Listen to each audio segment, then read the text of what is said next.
জুলাইয়ের ঘোষণাপত্রের পক্ষে ঢাকা, চট্টগ্রাম সহ দেশের বিভিন্ন স্থানে লিফলেট বিতরণ। জুলাইয়ের ঘোষণাপত্রের পক্ষে বৃহস্পতিবারও রাজধানী ঢাকা, চট্টগ্রাম সহ দেশের বিভিন্ন স্থানে জনসংযোগ ও লিফলেট বিতরণ করেছেন বৈষম্যবিরোধী ছাত্র আন্দোলন ও জাতীয় নাগরিক কমিটির নেতাকর্মীরা। ঘোষণা অনুযায়ী 14ই ফেব্রুয়ারি পর্যন্ত বিভিন্ন জেলায় এ কর্মসূচি চলবে। বৃহস্পতিবার রাজধানী ঢাকা লিফলেট বিতরণ ও জনসংযোগ হয়েছেন।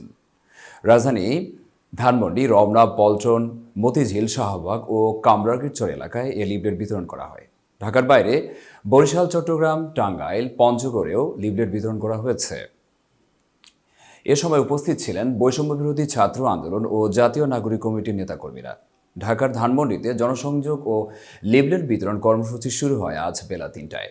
জাতীয় নাগরিক কমিটির আহ্বায়ক নাসির উদ্দিন পাটোয়ারি, মুখপাত্র সামান্তা শারমিন, যুগ্ম আহ্বায়ক সারোয়ার তুষার ও তাসনিম জারা সহ সংগঠনের কয়েকজন নেতাকর্মী এতে অংশগ্রহণ করেন।